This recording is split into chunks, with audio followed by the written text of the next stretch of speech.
Hello, everyone. Welcome to Short Shots. I am your host, Ed Simkus, and today I have a program of stories by an author whose name you're likely familiar with, but whose background you're probably not. I am here to fix that. Truman Capote, real name Truman Streckfus Persons, who was known for his stories and novels but was also famous for being famous, was born in New Orleans in 1924 and raised in Monroeville, Alabama. In a long ago interview, Capote said, "I began writing really sort of seriously when I was about 11. I was obsessed by it." His earliest works were short stories that were published in his high school magazine, The Green Witch. He ended up in New York shortly after high school and landed a job as a copy boy for the New Yorker magazine. He regularly wrote short stories, but not for the New Yorker. It was the editor of Mademoiselle who read Capote's story Miriam and made it his first published story in a major magazine. Many more, in other publications, followed. In due time, his first novel, Other Voices, Other Rooms, appeared. Soon after that, he won an O. Henry Award for Miriam. Then came his first collection of short stories, A Tree of Light.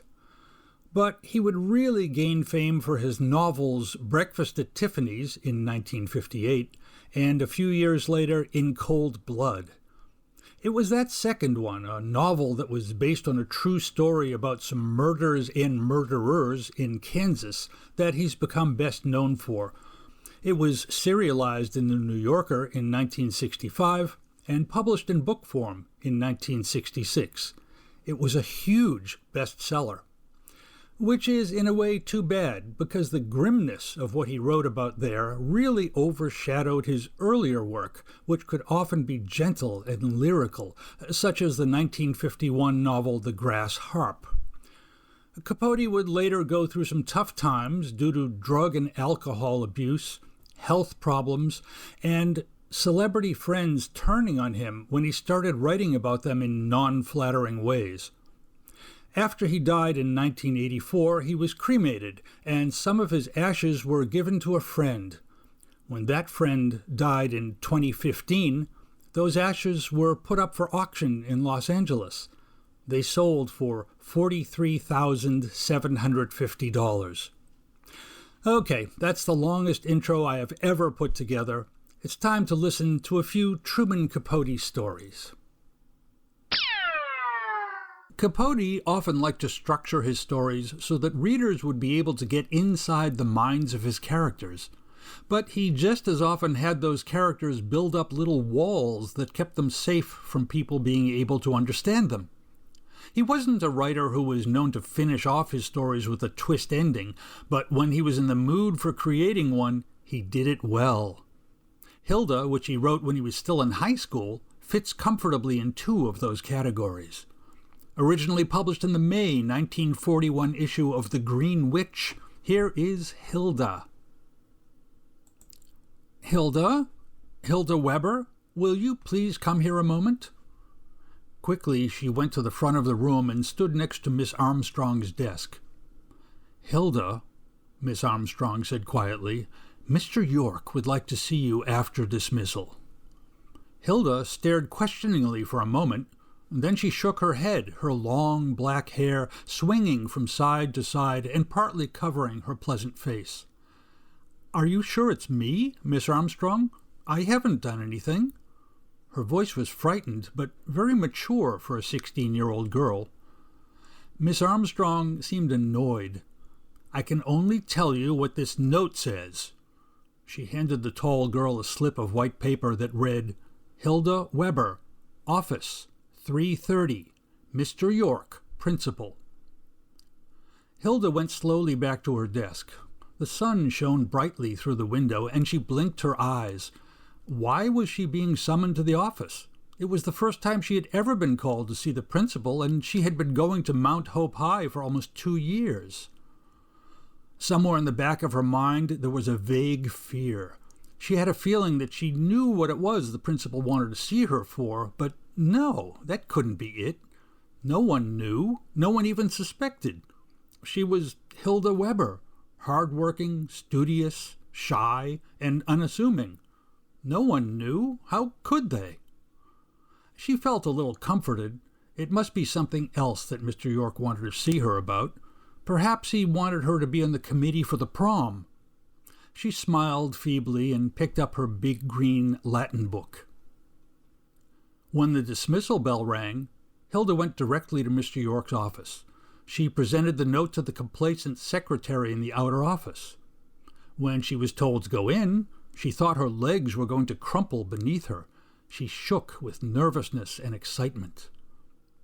Hilda had seen Mr. York in the school corridors and had heard him speak at school assemblies, but she could never remember having actually spoken with him personally.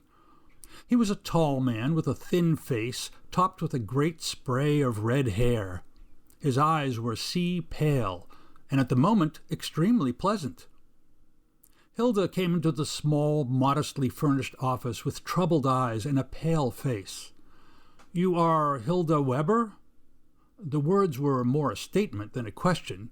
Mr. York's voice was grave and pleasant. "Yes, sir, I am." Hilda was surprised at her own calm voice.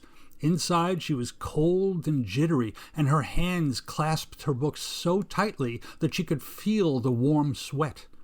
There was something terrible and frightening about seeing a principal, but his friendly eyes disarmed her. "I see by your record here," he picked up a big yellow card, "that you are an honor student, that you came here from a boarding school in Ohio, and that you are at present a junior here at Mount Hope High School. Is that correct?" he asked. She nodded her head and watched him intently. "Tell me, Hilda, what are you most interested in?" "In what way, sir?" She must be on her guard. "Why, pertaining to a future career in life." He had picked up a gold keychain from his desk and was twirling it around. "Well, I don't know, sir. I thought I would like to be an actress. I've always had a great interest in dramatics." She smiled and dropped her gaze from his thin face to the whirling blur of chain. "I see," he said. "I ask this only because I would like to understand you. It's quite important that I understand you." He turned his chair around and sat up straight to the desk. "Yes, quite important." She noticed that his air of informality had dropped. She fidgeted with her books nervously. He hadn't said anything yet to accuse her, but she knew that her face was flushed. She felt very hot all over. Suddenly, the closeness of the room was unbearable. He laid down the chain. He was fixing to speak, she knew, because she heard his sharp intake of breath, but she didn't dare look up at him because she knew what he was going to say. "Hilda, I suppose you know there has been a great deal of thieving going on here in the girls' lockers." He paused a moment. "It's been going on for some time now, but we haven't been able to lay our hands on the girl who would steal from her classmates." He was stern and deliberate. "There is no place in this high school for a thief," he said earnestly. Hilda stared down at her books. She could feel her chin trembling, and she bit her lips. Mr. York half rose from his seat and then sat down again. They sat in a tense, strained silence. Finally, he reached in his desk drawer, pulled out a small blue box, and emptied the contents on the desk. 2 gold rings, a charm bracelet, and some coins. "Do you recognize these?" he asked. She stared at them for a long time, fully 45 seconds. They blurred in front of her eyes. "But I didn't steal those things, Mr. York, if that's what you mean." He sighed. "They were found in your locker, and besides, we've had our eye on you for some time. But I didn't—" She stopped short. It was hopeless. Finally, Mr. York said, "But what I can't understand is why a child like you would want to do such a thing. You're bright, and as far as I can find out, you come from a fine family. Frankly, I'm completely baffled." She still sat silent, fumbling with her books and feeling as if the walls were close and tight, as if something were trying to smother her. "Well," he continued, "if you aren't going to offer any explanation, I'm afraid there is little that I can do for you. Don't you realize the seriousness of this offense?" "It's not that," she said. "It's not that I don't want to tell you why I stole those things. It's just that I don't know how to tell you, because I don't know myself." Her slim shoulders shook. She was trembling violently. He looked at her face. How hard to punish frailty in a child. He was visibly moved. He walked to the window and adjusted the shade. The girl got up. She was overcome with a nauseous hate for this office and those bright shining trinkets on the desk. She could hear Mr. York's voice. It seemed far and distant. "This is a very serious matter. I'm afraid I will have to see your parents." Her eyes leaped with fear. "You aren't going to have to tell my—" "Of course," Mr. York answered. Suddenly, she didn't care anymore about anything except getting out of this little white office with its ugly furnishings and its red-headed occupant and the rings and bracelet and money. She hated them. "You may go now." "Yes, sir." When she left the office, he was occupied with putting the trinkets back in the little blue box. She walked slowly through the outer office and down the long, empty corridor and out into the bright sunlight of the April afternoon.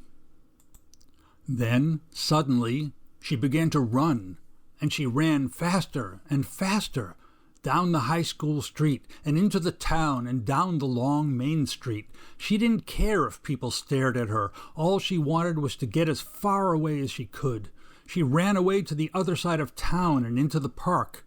There were only a few women there with their baby carriages.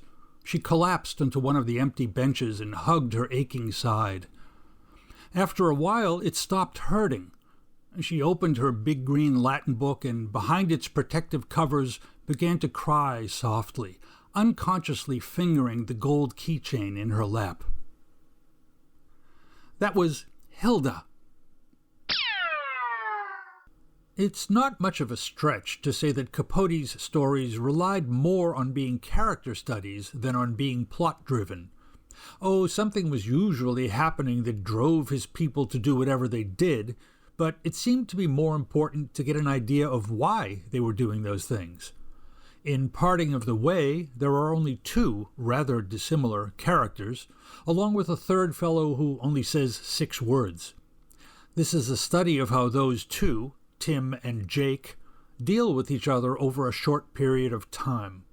Originally published in the January 1940 issue of The Green Witch, here is Parting of the Way. Twilight had come. The lights from the distant town were beginning to flash on. Up the hot and dusty road leading from the town came 2 figures, one a large and powerful man, the other young and delicate. Jake's flaming red hair framed his head. His eyebrows looked like horns. His muscles bulged and were threatening. His overalls were faded and ragged, and his toes stuck out through pieces of shoes. He turned to the young boy walking beside him and said, "Guess this is just about time to make camp for tonight. Here, kid, take this bundle and lay it over there. Then get some wood, and make it snappy, too. I want to make the victuals before it's all dark. We can't have anybody seeing us. Go on there, hurry up." Tim obeyed the orders and set about gathering the wood. His thin shoulders drooped from the strain, and his gaunt features stood out with protruding bones. His eyes were weak but sympathetic. His rosebud mouth puckered slightly as he went about his labor. Neatly he piled the wood while Jake cut strips of bacon and put them in a grease-coated pan. Then, when the wood was ready to be fired, he searched through his overalls for a match. "Damn it, where did I put those matches? Where are they? You ain't got 'em, have you, kid?" "Nuts, I didn't think so." "Ah, here they are." He drew a book of matches from a pocket, lit one, and protected the tiny flame with his rough hands. Tim put the pan with the bacon over the small fire that was rapidly catching. The bacon remained still for a minute or so, and then a tiny crackling sound started, and the bacon was frying. A rancid odor came from the meat. Tim's sick face turned sicker from the fumes. "Gee, Jake, I don't know whether I can eat any of this junk or not. It doesn't look right to me. I think it's rancid." "You'll eat it or nothing. If you weren't so stingy with that piece of change you got, we could have got us something decent to eat."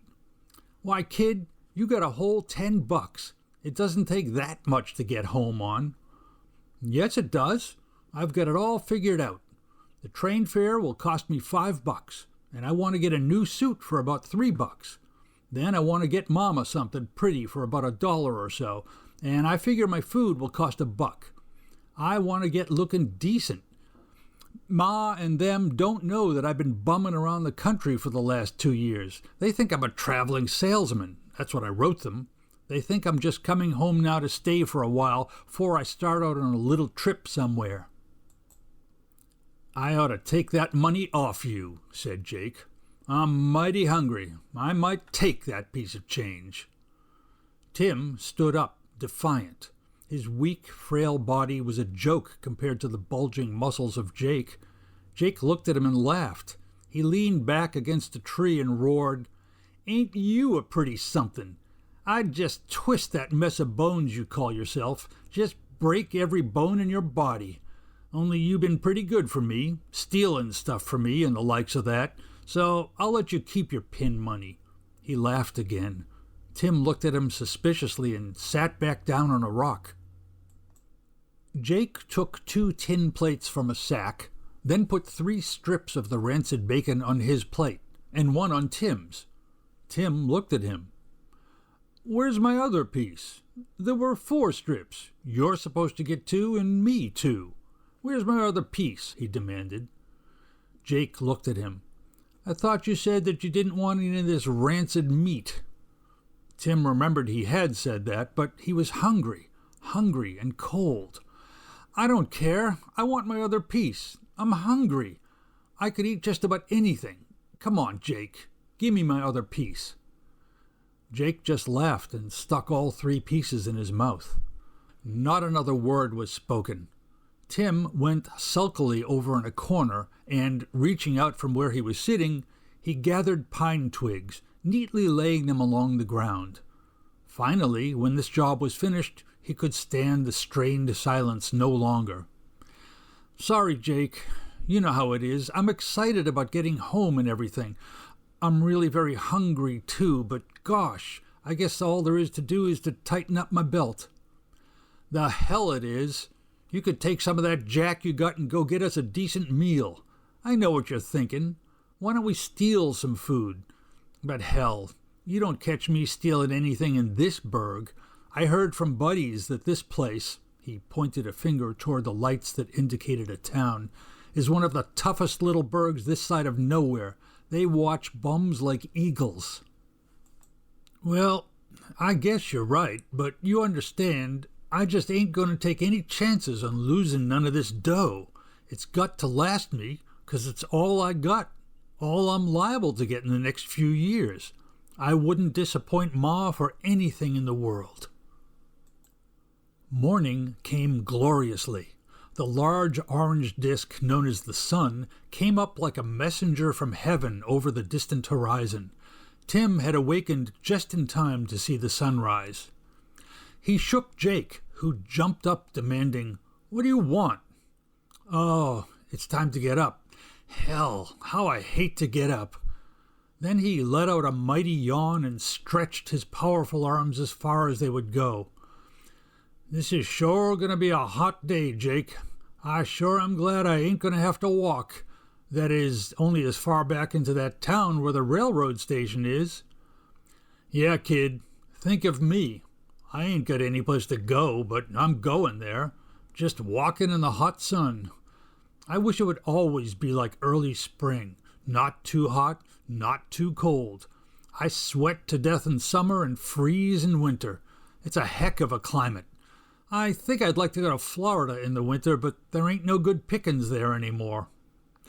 He walked over and started to take out the frying utensils again, He reached into the pack and brought out a bucket. "Here, kid, go up there to that farmhouse about a quarter of a mile up the road and get some water." Tim took the bucket and started up the road. "Hey, kid, ain't you going to take your jacket? Ain't you afraid I'll steal your dough?" "Nope, guess I can trust you." But deep down in his heart, he knew that he couldn't. The only reason he hadn't turned back was because he didn't want Jake to know that he didn't trust him. The chances were that Jake knew it anyway. Up the road he trudged. It was not paved, but even in the early morning the dust still stuck. The White House was just a little bit farther. As he reached the gate, he saw the owner coming out of the cowshed with a pail in his hand. "Hey, mister, can I please have this bucket filled with some water?" "I guess so. There's the pump." He pointed a dirty finger toward a pump in the yard. Tim went in. He grasped the pump handle and pushed it up and down. Suddenly the water came spilling out in a cold stream. He reached down and stuck his mouth to the spout and let cold liquid run in and over his mouth. After filling the bucket, he started back down the road. He broke his way through the brush and came back into the clearing. Jake was bending over the bag. "Damn, there just ain't nothing left to eat," he said. "I thought at least there were a couple of slices of that bacon left." That's all right. When I get to town, I can get me a whole meal, and maybe I'll buy you a cup of coffee and a bun." "Gee, but you're generous," Jake said, looking at him disgustedly. Tim picked up his jacket and reached in the pocket. He brought out a worn leather wallet and unfastened the catch. "I'm about to produce the dough that's going to take me home." He repeated those words several times, caressing it each time.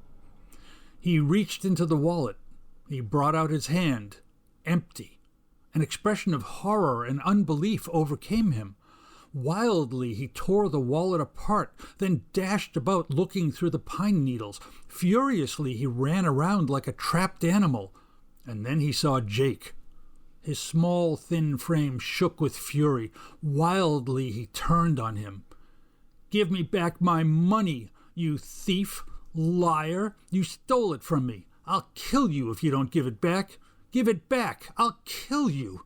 You promised you wouldn't take it. Thief, liar, cheat. Give it to me or I'll kill you."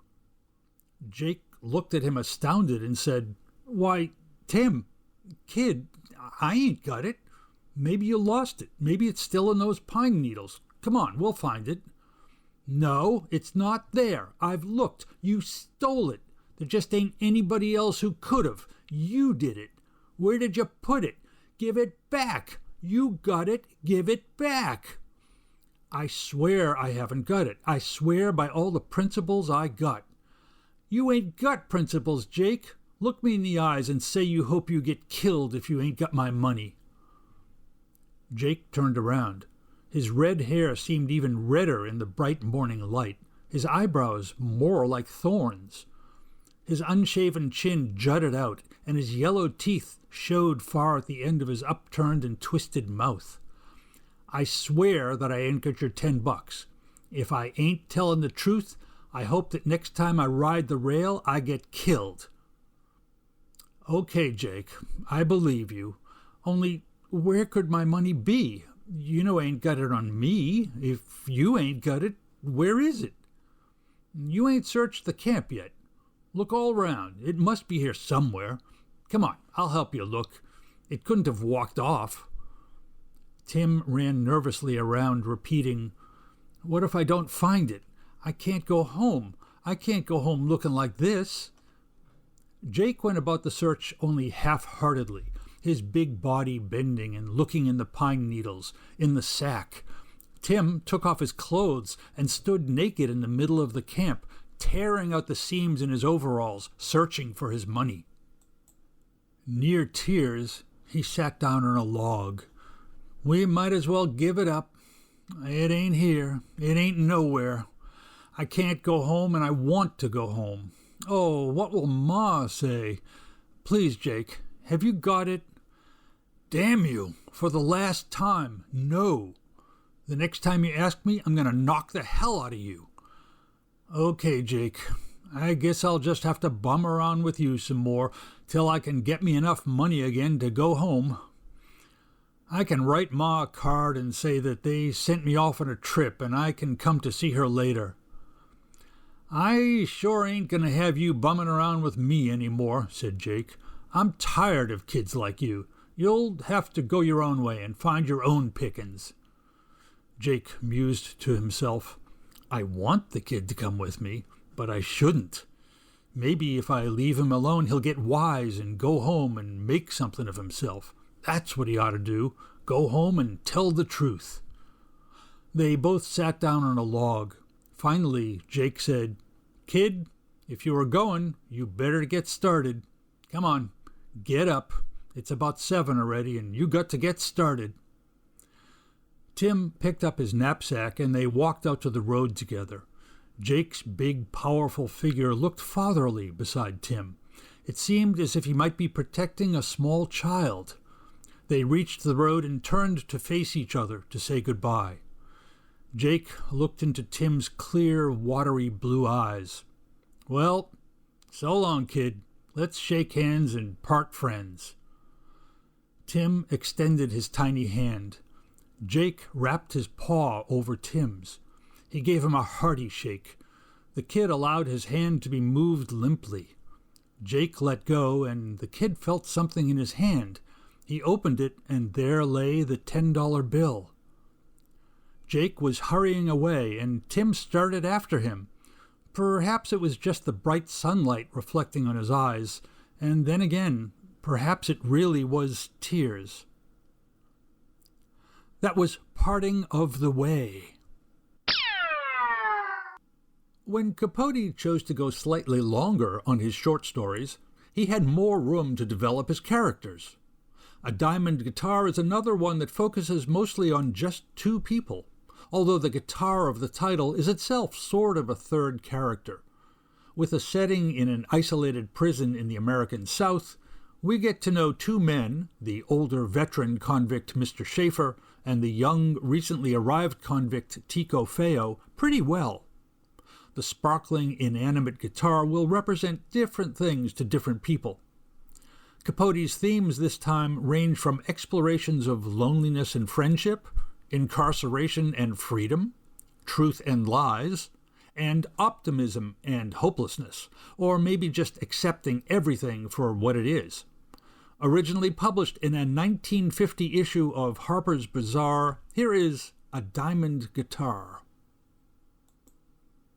The nearest town to the prison farm is 20 miles away. Many forests of pine trees stand between the farm and the town, and it is in these forests that the convicts work. They tap for turpentine. The prison itself is in a forest. You will find it there at the end of a red-rutted road, barbed wire sprawling like a vine over its walls. Inside there live 109 white men, 97 Negroes, and 1 Chinese. There are 2 sleep houses, great green wooden buildings with tar paper roofs. The white men occupy one, the Negroes and the Chinese the other. In each sleep house there is 1 large pot-bellied stove, but the winters are cold here, and at night, with the pines waving frostily and a freezing light falling from the moon, the men, stretched on their iron cots, lie awake with the fire colors of the stove playing in their eyes. The men whose cots are nearest the stove are the important men, those who are looked up to or feared. Mr. Schaefer is one of these. Mr. Schaefer, for that is what he is called, a mark of special respect, is a lanky, pulled-out man. He has reddish, silvering hair, and his face is attenuated, religious. There is no flesh to him. You can see the workings of his bones, and his eyes are a poor, dull color. He can read, and he can write, and he can add a column of figures. When another man receives a letter, he brings it to Mr. Schaefer. Most of these letters are sad and complaining. Very often, Mr. Schaefer improvises more cheerful messages and does not read what is written on the page. In the sleep house there are two other men who can read.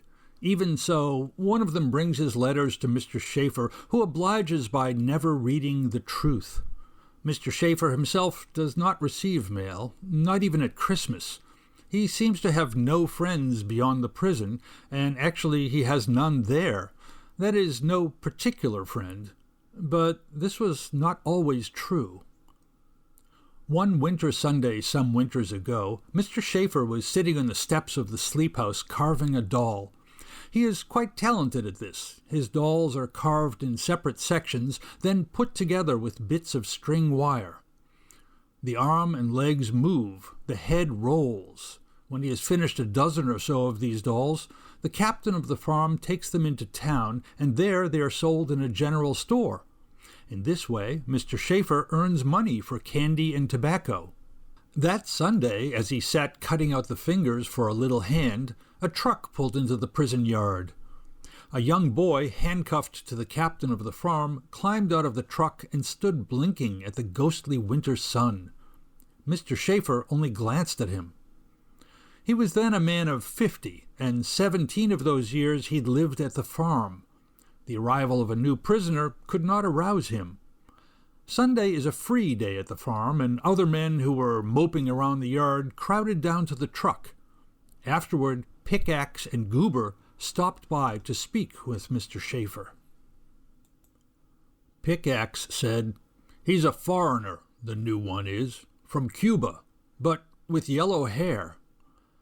"A knifer, the captain says," said Goober, who was a knifer himself. "Cut up a sailor in Mobile."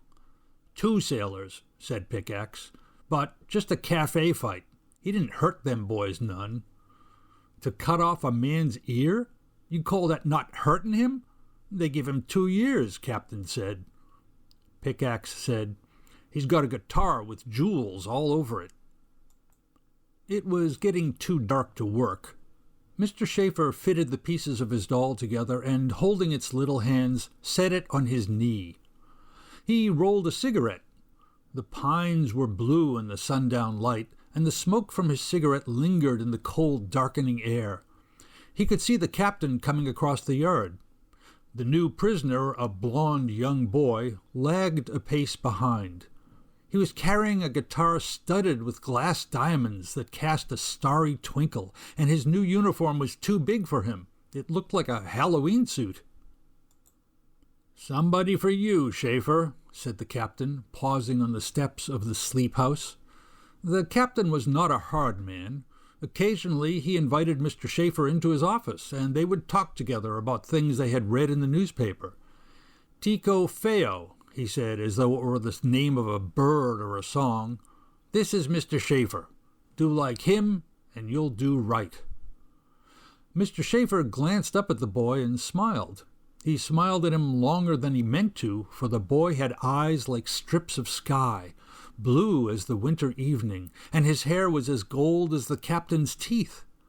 He had a fun-loving face, nimble, clever, and, looking at him, Mr. Schaefer thought of holidays and good times. "He's like my baby sister," said Tico Feo, touching Mr. Schaefer's doll. His voice with its Cuban accent was soft and sweet as a banana. "She sit on my knee also." Mr. Schaefer was suddenly shy. Bowing to the captain, he walked off into the shadows of the yard. He stood there whispering the names of the evening stars as they opened in flower above him. The stars were his pleasure, but tonight they did not comfort him. They did not make him remember that what happens to us on earth is lost in the endless shine of eternity. Gazing at them, the stars, he thought of the jeweled guitar and its worldly glitter. It could be said of Mr. Schaefer that in his life he'd done only one really bad thing. He'd killed a man. The circumstances of that deed are unimportant, except to say that the man deserved to die, and that for it, Mr. Schaefer was sentenced to 99 years and a day. For a long while, for many years in fact, he had not thought of how it was before he came to the farm. His memory of those times was like a house where no one lives, and where the furniture has rotted away. But tonight it was as if lamps had been lighted through all the gloomy dead rooms. It had begun to happen when he saw Tico Feo coming through the dusk with his splendid guitar. Until that moment he had not been lonesome. Now, recognizing his loneliness, he felt alive. He had not wanted to be alive. To be alive was to remember brown rivers where the fish run and sunlight on a lady's hair. Mr. Schaefer hung his head. The glare of the stars had made his eyes water. The sleep house usually is a glum place, stale with the smell of men and stark in the light of 2 unshaded electric bulbs. But with the advent of Tico Feo, it was as though a tropic occurrence had happened in the cold room, for when Mr. Schaefer returned from his observance of the stars, he came upon a savage and garish scene. Sitting cross-legged on a cot, Tico Feo was picking at his guitar with long, swaying fingers and singing a song that sounded as jolly as jingling coins. Though the song was in Spanish, some of the men tried to sing it with him, and Pickaxe and Goober were dancing together. Charlie and Wink were dancing too, but separately. It was nice to hear the men laughing, and when Tico Feo finally put aside his guitar, Mr. Schaefer was among those who congratulated him. "You deserve such a fine guitar," he said. "Is diamond guitar," said Tico Feo, drawing his hand over its vaudeville dazzle. "Once I have one with rubies, but that one is stole. In Havana, my sister work in where make guitar. Is how I have this one." Mr. Schaefer asked him if he had many sisters, and Tico Feo, grinning, held up 4 fingers. Then, his blue eyes narrowing greedily, he said, "Please, mister, you give me doll for my 2 little sister?" The next evening Mr. Schaefer brought him the dolls. After that, he was Tico Feo's best friend, and they were always together. At all times they considered each other. Tico Feo was 18 years old, and for 2 years had worked on a freighter in the Caribbean. As a child, he had gone to school with nuns, and he wore a gold crucifix around his neck. He had a rosary, too. The rosary he kept wrapped in a green silk scarf that also held 3 other treasures: a bottle of evening in Paris cologne, a pocket mirror, and a Rand McNally map of the world. These and the guitar were his only possessions, and he would not allow anyone to touch them. Perhaps he prized his map the most. At night, before the lights were turned off, he would shake out his map and show Mr. Schaefer the places he'd been: Galveston, Miami, New Orleans, Mobile, Cuba, Haiti, Jamaica, Puerto Rico, the Virgin Islands, and the places he wanted to go to. He wanted to go almost everywhere, especially Madrid, especially the North Pole. This both charmed and frightened Mr. Schaefer. It hurt him to think of Tico Feo on the seas and in far places. He sometimes looked defensively at his friend and thought, "You are just a lazy dreamer." It is true that Tico Feo was a lazy fellow. After that first evening, he had to be urged even to play his guitar.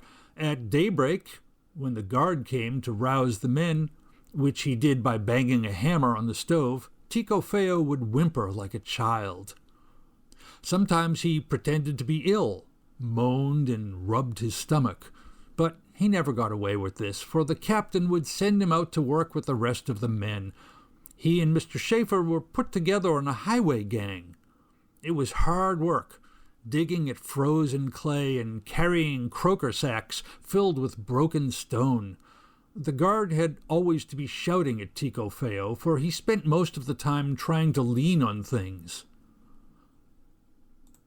Each noon, when the dinner buckets were passed around, the 2 friends sat together. There were some good things in Mr. Schaefer's bucket, as he could afford apples and candy bars from the town.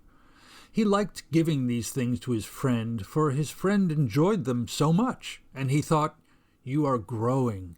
It will be a long time until you are a grown man."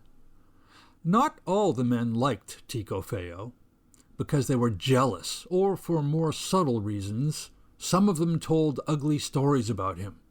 Tikofeo himself seemed unaware of this. When the men gathered around him and he played his guitar and sang his songs, you could see that he felt he was loved. Most of the men did feel a love for him. They waited for and depended upon the hour between supper and lights out. "Tico, play your box," they would say. They did not notice that afterward there was a deeper sadness than there had ever been.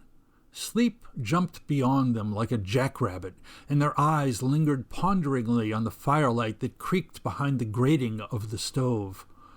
Mr. Schaefer was the only one who understood their troubled feeling, for he felt it too. It was that his friend had revived the brown rivers where the fish run, and ladies with sunlight in their hair. Soon, Tikofeo was allowed the honor of having a bed near the stove and next to Mr. Schaefer.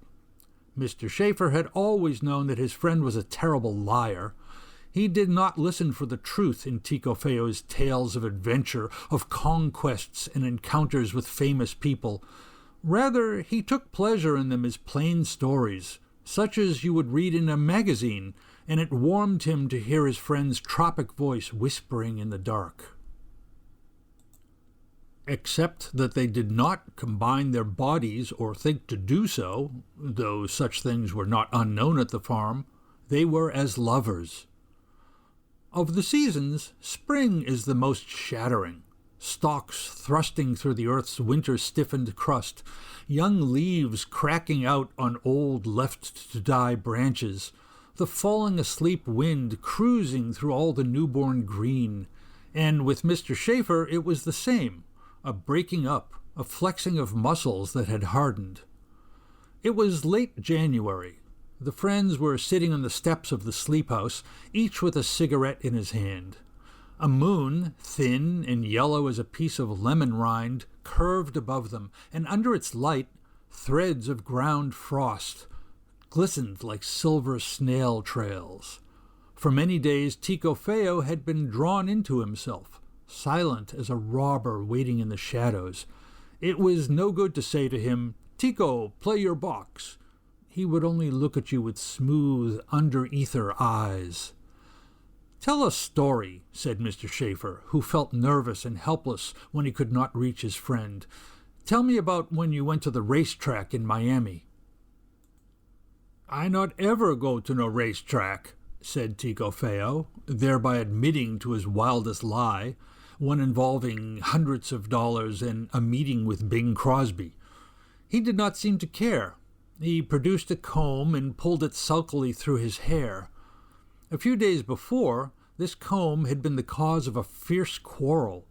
One of the men, Wink, claimed that Tikofeo had stolen the comb from him, to which the accused replied by spitting in his face.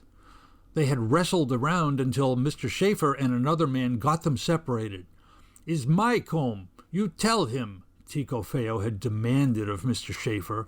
But Mr. Schaefer, with quiet firmness, had said no, it was not his friend's comb, an answer that seemed to defeat all concerned. "Ah," said Wink, "if he wants it so much, Christ's sake, let the son of a bitch keep it." And later, in a puzzled, uncertain voice, Tikofeo had said, "I thought you was my friend." "I am," Mr. Schaefer had thought, though he said nothing. "I not go to no racetrack, and what I said about the widow woman, that is not true also." He puffed up his cigarette to a furious glow and looked at Mr. Schaefer with a speculating expression. "Say, you have money, mister?" "Maybe $20, said Mr. Schaefer hesitantly, afraid of where this was leading. "Not so good, $20, Tico said, but without disappointment. "No important. We work our way. In Mobile, I have my friend Frederico. He will put us on a boat. There will not be trouble." And it was as though he were saying that the weather had turned colder. There was a squeezing in Mr. Schaefer's heart. He could not speak. "Nobody here can run to catch Tico. He run the fastest." "Shotguns run faster," said Mr. Schaefer in a voice hardly alive. "I'm too old," he said, with the knowledge of age churning like nausea inside him. Tico Feo was not listening. "Then the world, El Mundo, my friend." Standing up, he quivered like a young horse. Everything seemed to draw close to him, the moon, the callings of screech owls. His breath came quickly and turned to smoke in the air. "Should we go to Madrid? Maybe someone teach me to bullfight. You think so, mister?" Mr. Schaefer was not listening either. "I'm too old," he said. "I'm too damned old." For the next several weeks, Tico Feo kept after Mr. Schaefer. "The world, El Mundo, my friend." And Mr. Schaefer wanted to hide. He would shut himself in the toilet and hold his head. Nevertheless, he was excited, tantalized. What if it could come true, the race with Tico across the forests and to the sea? And he imagined himself on a boat, he who had never seen the sea, whose whole life had been land-rooted. During this time, one of the convicts died, and in the yard you could hear the coffin being made. As each nail thudded into place, Mr. Schaefer thought, "This is for me. It is mine." Tico Feo himself was never in better spirits. He sauntered about with a dancer's snappy gigolo grace and had a joke for everyone. In the sleep house, after supper, his fingers popped at the guitar like firecrackers. He taught the men to cry, "Olé!" and some of them sailed their caps through the air. When work on the road was finished, Mr. Schaefer and Tico Feo were moved back into the forests. On Valentine's Day, they ate their lunch under a pine tree. Mr. Schaefer had ordered a dozen oranges from the town, and he peeled them slowly, the skins unraveling in a spiral. The juicier slices he gave to his friend, who was proud of how far he could spit the seeds, a good 10 feet. It was a cold, beautiful day. Scraps of sunlight blew about them like butterflies, and Mr. Schaefer, who liked working with the trees, felt dim and happy. Then Tico Feo said, "That one? He could no catch a fly in his mouth." He meant Armstrong, a hog-jowled man sitting with a shotgun propped between his legs. He was the youngest of the guards and new at the farm. "I don't know," said Mr. Schaefer. He'd watched Armstrong and noticed that, like many people who are both heavy and vain, the new guard moved with a skimming lightness. He could fool you. "I fooled him, maybe," said Tico Feo, and spit an orange seed in Armstrong's direction. The guard scowled at him, then blew a whistle. It was the signal for work to begin. Sometime during the afternoon, the two friends came together again. That is, they were nailing turpentine buckets onto trees that stood next to each other. At a distance below them, a shallow, bouncing creek branched through the woods. "In water, no smell," said Tico Feo meticulously, as though remembering something he'd heard. "We run in the water until dark. Then we climb a tree. Yes, mister?" Mr. Schaefer went on hammering, but his hand was shaking, and the hammer came down on his thumb. He looked around dazedly at his friend. His face showed no reflection of pain, and he did not put his thumb in his mouth, the way a man ordinarily might. Tico Feo's blue eyes seemed to swell like bubbles, and when, in a voice quieter than the wind sounds in the pine tops, he said, "Tomorrow." These eyes were all that Mr. Schaefer could see. "Tomorrow, mister?" "Tomorrow," said Mr. Schaefer. The first colors of morning fell upon the walls of the sleep house, and Mr. Schaefer, who had rested little, knew that Tico Feo was awake too. With the weary eyes of a crocodile, he observed the movements of his friend in the next cot. Tico Feo was unknotting the scarf that contained his treasures.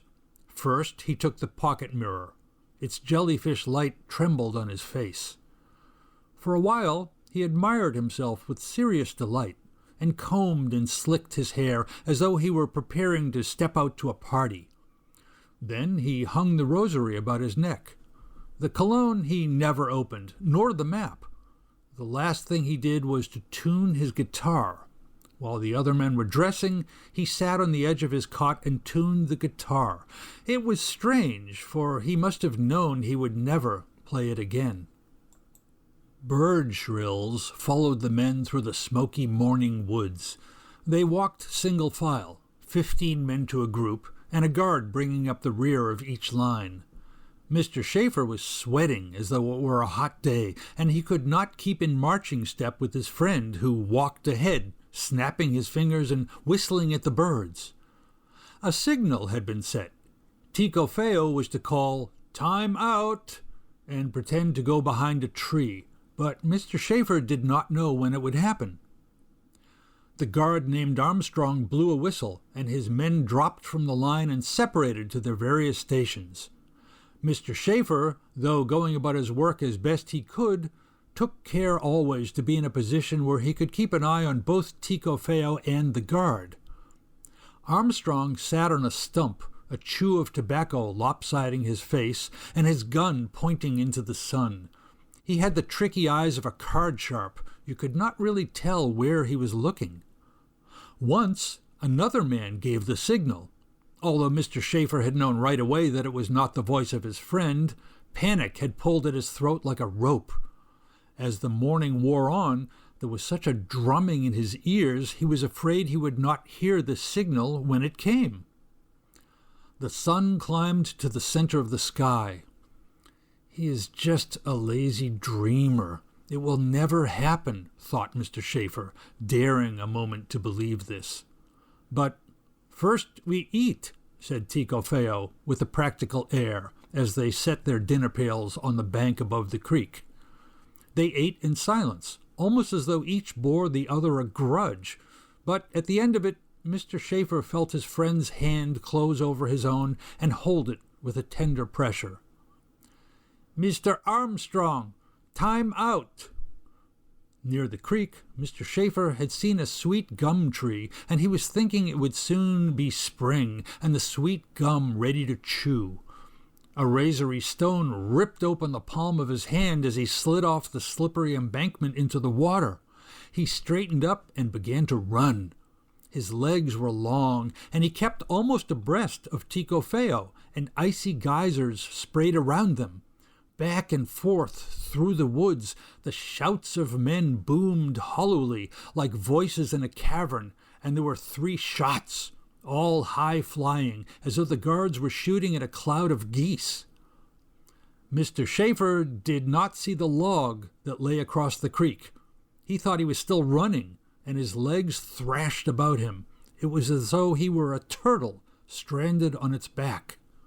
While he struggled there, it seemed to him that the face of his friend, suspended above him, was part of the white winter sky. It hung there but an instant, like a hummingbird. Yet in that time he'd seen that Ticofeo had not wanted him to make it, had never thought he would, and he remembered once thinking that it would be a long time before his friend was a grown man. When they found him, he was still laying in the ankle-deep water, as though it were a summer afternoon, and he were idly floating on the stream. Since then, 3 winters have gone by, and each has been said to be the coldest, the longest. 2 recent months of rain washed deeper ruts in the clay road leading to the farm, and it is harder than ever to get there, harder to leave.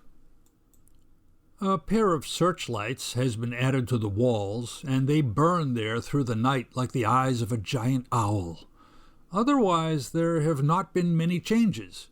Mr. Schaefer, for instance, looks much the same, except there is a thicker frost of white in his hair, and as a result of a broken ankle, he walks with a limp. It was the captain himself who said that Mr. Schaefer had broken his ankle attempting to capture Ticofeo. There was even a picture of Mr. Schaefer in the newspaper, and under it this caption, "Tried to prevent escape." At the time he was deeply mortified, not because he knew the other men were laughing, but because he thought of Ticofeo seeing it. But he cut it out of the paper anyway and keeps it in an envelope along with several clippings pertaining to his friend. A spinster woman told the authorities Tico Feo entered her home and kissed her. Twice he was reported seen in the Mobile vicinity. Finally, it was believed that he had left the country. No one has ever disputed Mr. Schaefer's claim to the guitar. Several months ago, a new prisoner was moved into the sleep house. He was said to be a fine player, and Mr. Schaefer was persuaded to lend him the guitar. But all the man's tunes came out sour, for it was as though Tico Feo, tuning his guitar that last morning, had put a curse upon it. Now it lies under Mr. Schaefer's cot, where its glass diamonds are turning yellow. In the night, his hand sometimes searches it out, and his fingers drift across the strings. Then, the world. That was a diamond guitar. And that was a trio of tales from Truman Capote. He wasn't what you would call a prolific author, but there are quite a few more of his short stories to check out, which show a few more sides of him. Some of them very pleasant, some of them rather dark. But that's for another day. You've been tuned into Short Shots. My name is Ed Simkus. Thanks for listening.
This program is intended for a print-impaired audience and is brought to you by Mind's Eye.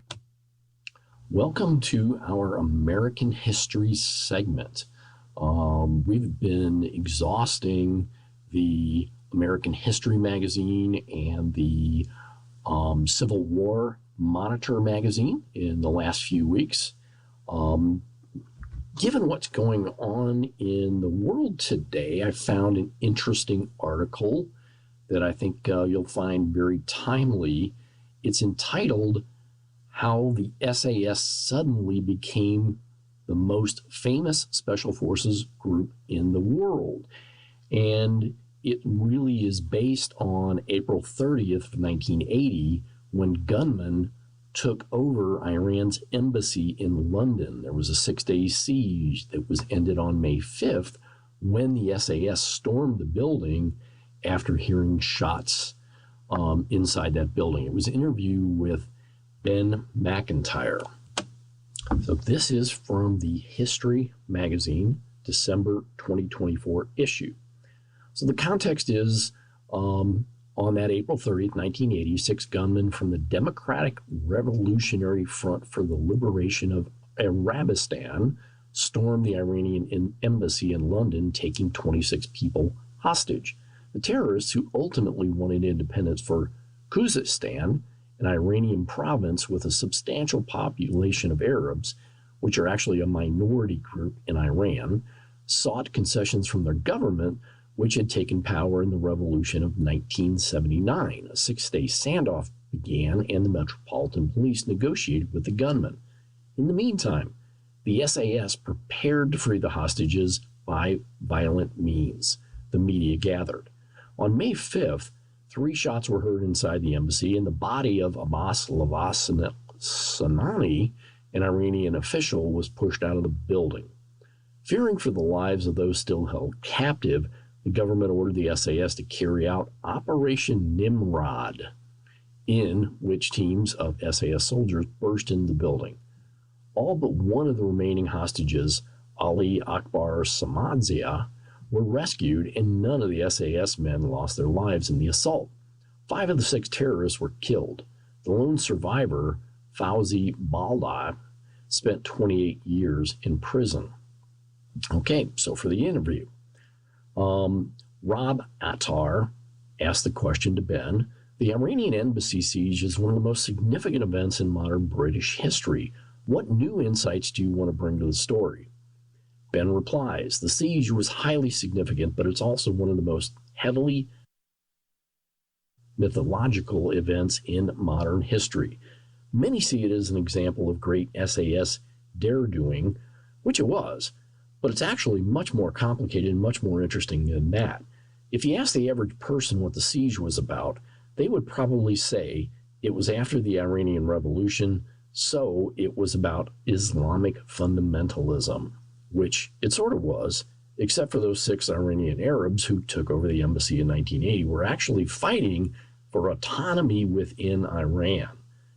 They were opposed to the Ayatollah and his new regime, and chose Britain as a target because they believed Britain was sympathetic to their cause and that they would get a fair hearing.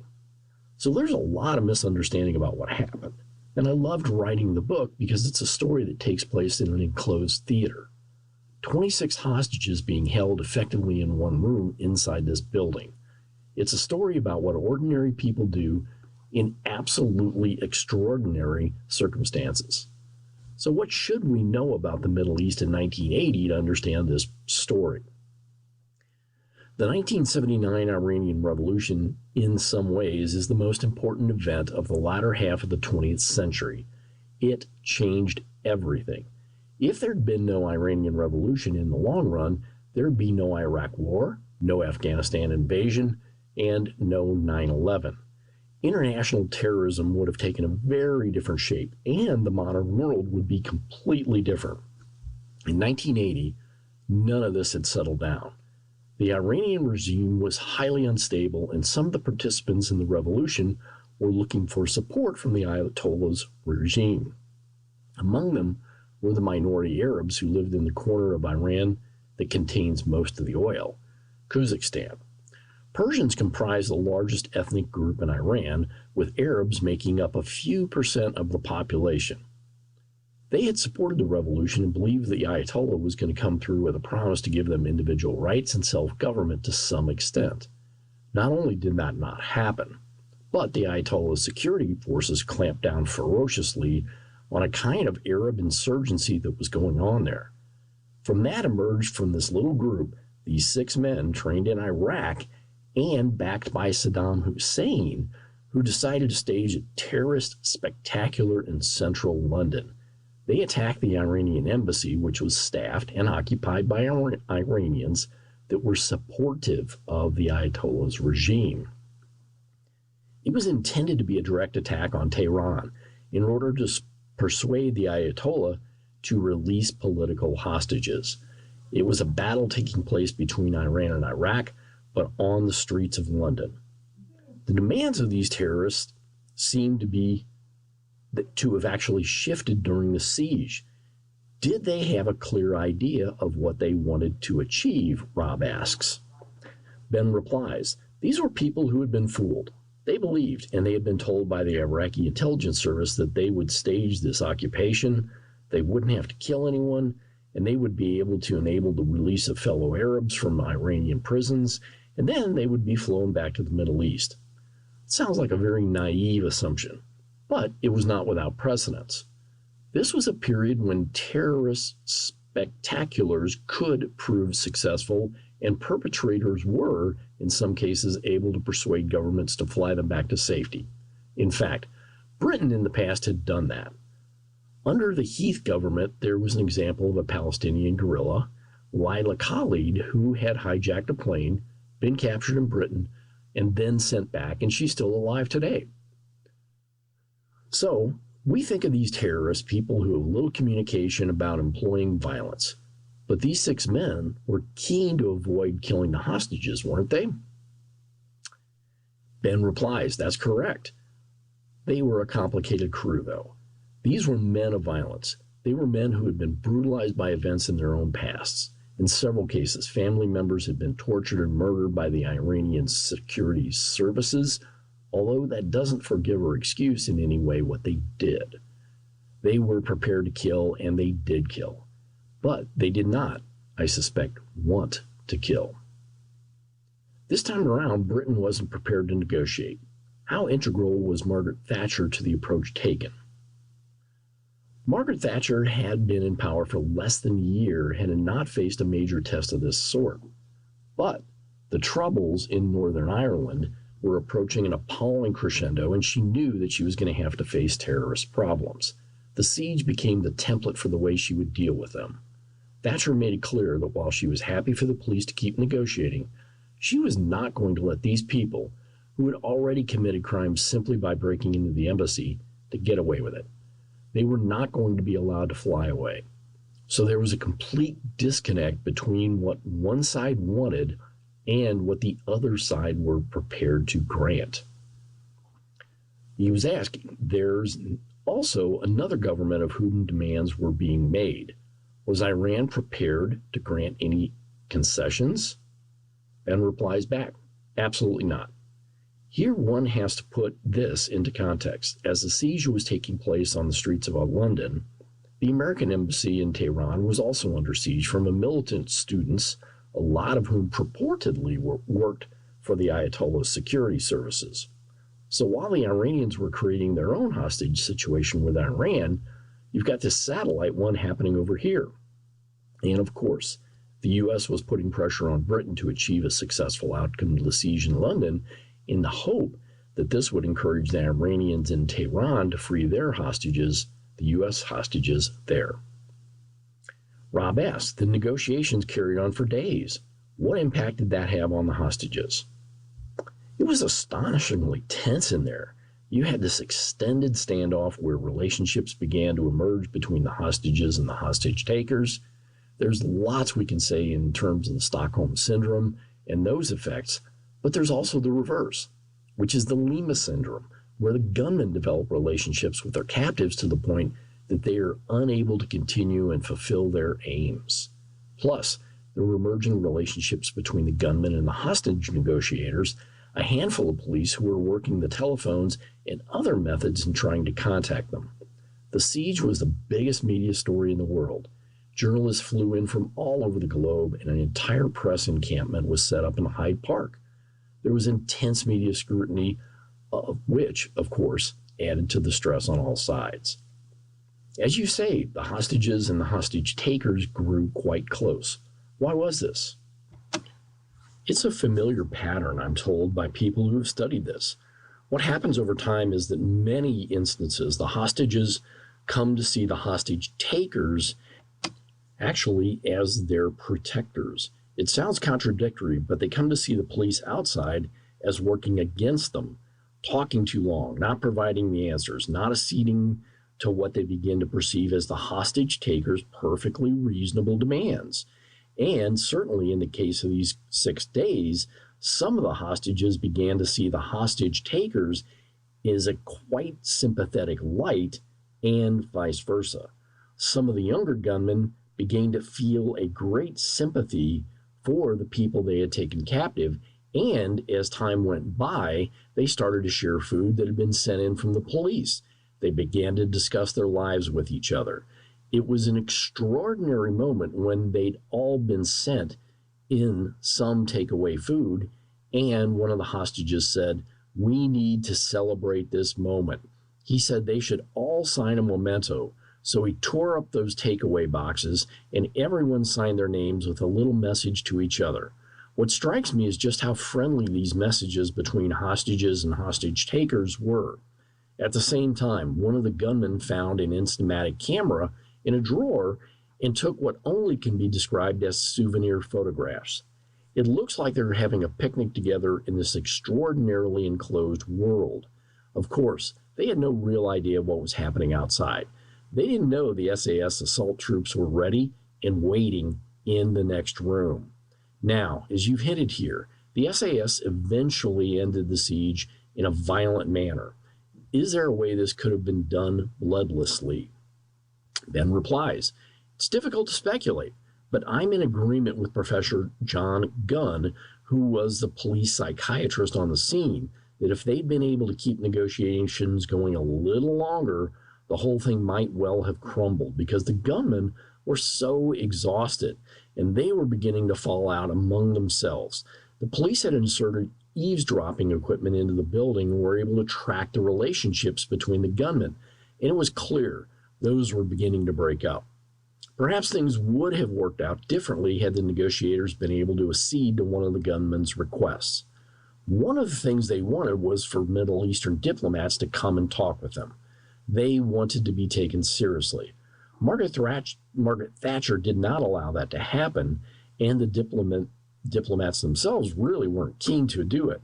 But it's my belief if they had been brought into those diplomats, then this might have been resolved. So Rob asks, how much preparation was required for the SAS operation? The SAS was largely unknown in Britain at that point. But since the terrorist activities of the early 70s, some of which had been handled very badly by the authorities in other countries as well, the British government had set in trained contingency plans should a similar operation be required. And the SAS had been training intensively for this for many years. They trained in buildings in Herefordshire called the Killing House. They mocked up hostage scenarios with cardboard hostages and cardboard gunmen in different situations. They might be in the dark. It might be full of smoke. There might be gas bombs going off. And the SAS would have to break in and try to neutralize the gunmen, save the hostages. Believe it or not, the royal family undergoes training here in order to experience what it would be like to be taken hostage and then liberated by the SAS. The SAS were ready and had trained heavily. The only thing they'd never actually done was carry out a hostage rescue operation like this. The operation came with huge risks. How difficult a decision was it to authorize the SAS to storm the embassy? Ben replies, it was a terribly difficult decision. For the policeman in overall charge of this operation, John Dello, It was a terrible moment. Because the police believed that 2 hostages had been killed, they felt they had to hand over to the SAS to carry out what was codenamed Operation Nimrod. It was the lowest moment of Delarey's career because he felt that he had failed. The police had hoped to end the standoff bloodlessly, but this became impossible. Peter de la Barre, the director of Special Forces in Britain, had warned that there were likely to be 40% casualties at best. And despite the fact that this was an incredibly well-planned operation, floor by floor, minute by minute, man by man. Rob asked, in the end, the storming of the embassy was far more successful than it was originally feared it might be. To what do you attribute that success? It was about 50% luck. Even today, the soldiers who participated in the operation, and I've interviewed pretty much all of them, say they were incredibly fortunate. Bullets were flying everywhere. Grenades were going off. Tear gas was spreading throughout the building. The SAS were attacking front, back, through the roof, and up through the basement. It was dark. It was filled with smoke. It's amazing that only one SAS soldier was slightly wounded, and they got almost all the hostages out. The other 50% was very careful planning, very good training, and courage. The SAS did what they were trained to do, and they did it spectacularly well. You can argue that they did it a little too well in the sense that they went hand in hand very hard indeed, and there have been inquiries about the nature of what they did. But I think everyone agrees they were given a brief and they carried it out well. Rob asks, and this was all unfolding live on television. How unusual was that? Ben replies, I was a 16-year-old schoolboy at the time, and I was watching the World Snooker Championships between Alex Hurricane Higgins and Cliff Thornburn. It was getting quite exciting, and actually, then suddenly it cut away to this live footage of men in black overalls and balaclavas ascending down the outside of the building, bursting their way in, smoke bombs, machine guns, and hand grenades. It was just the most extraordinary sight. A younger generation will not really believe this, but we were not quite used to seeing live news like that. And it just didn't happen. Then suddenly it was being broadcast live on all 3 channels. Rob asks, how did these siege affect the SAS? Well, the SAS suddenly became more famous, the most famous special forces group in the world. Other governments began to ask the SAS for help, and they were lent out to other countries to carry out similar operations. Meanwhile, the numbers of people applying to join the SAS rocketed. These were people turning up at recruiting centers saying, I've seen those television pictures, I want to be one of those. Some in the SAS think the Iranian embassy siege actually was a disaster for them because it turned out that the SAS, from being a secret organization to something everybody knew about but wanted to know more about, it created a situation that they still wrestle with in they're an intensely secretive organization who nonetheless flourished on their own mystique. They've always slightly caught between wanting to be a secret and wanting to tell their stories. Last question, what was the legacy of this siege? Ben replies, there was a perception that the successful conclusion of the siege would somehow encourage the Ayatollah's government to look more kindly on Britain, and more specifically to look more kindly on American hostages it was holding in Tehran. Nothing of the sort, however, took place. The Iranians were not going to be swayed by this operation, although they were pleased with the outcome. One long-term impact is the taking of diplomatic hostages kind of stopped. Terrorist groups began to aim away from diplomatic premises in the belief that it wasn't really going to work. Plus, the siege really did set the stamp on Margaret Thatcher's approach to terrorism. Her attitude toward the IRA hardened massively, with all the consequences that we know sprang from that. That concludes the article. Thank you. Let's see where we go next. So let's go to the magazine All About History, and there's an article. It's an interview, actually, with Dr. Robert Lyman, who's an author, historian, and fellow of the Royal Historical Society biographer of Field Marshal Bill Slim. He's interviewed by David Williamson in this magazine, and the title of it is, "What If Japan Had Actually Invaded India?" So, setup. 1944, the war in South Asia reached a critical moment when the Japanese offensive threatened Allied control of northeastern India and beyond. So by the end of 1942, Britain was really reeling from a series of devastating defeats at the hands of a rampant Japanese offensive, most significantly losing the fortress city of Singapore and retreating from Burma. However, in 1943, Brigadier Ord Wingate launched the first of several special forces raids into Burma from neighboring India, targeting Japanese positions and infrastructure. The Japanese High Command set in place a plan, Operation Yugo, to invade Manipur, northeast India. Capturing key strategic positions in the region would cripple any hopes the Allies had in recapturing Burma, and could even galvanize a significant Indian nationalists movement keen to see the end of British rule. So let's kind of look at the past first before we go into the interview, and then we'll look at what if. So what actually happened was in spring 1944, Operation Yugo failed. The Japanese were unprepared for a prolonged campaign. They are harangued by Lieutenant General Bill Slim's fighting withdrawals and undermined by his own divisional commanders. Lieutenant General Mutagachi's offensives at Impal and Kolmai ended in failure.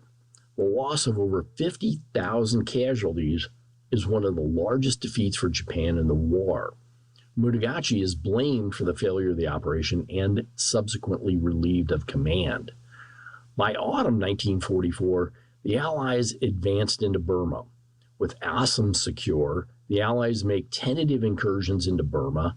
In late 1944, they were slowed by the monsoon season.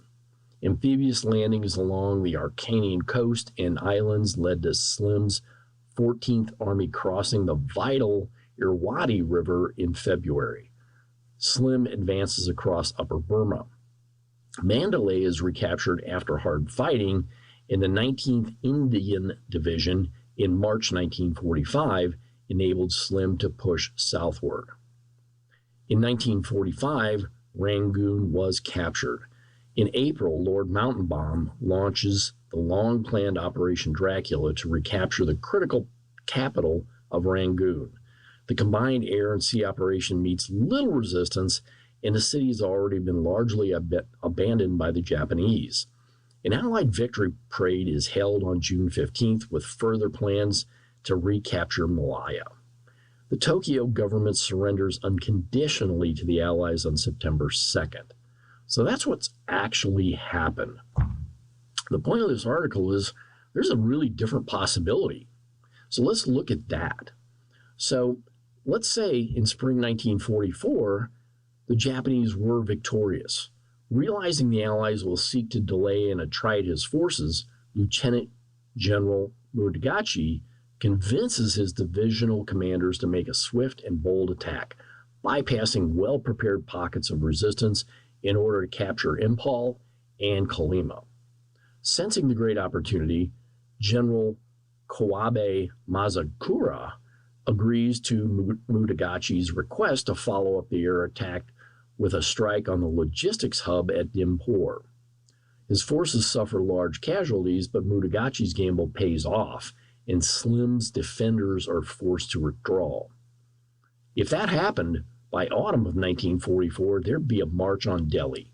Britain's inability to defend its positions in northeast India galvanized support for the Subatas Charan Bose nationalist movement, buoyed by the Indian National Army's role in Operation Yugo.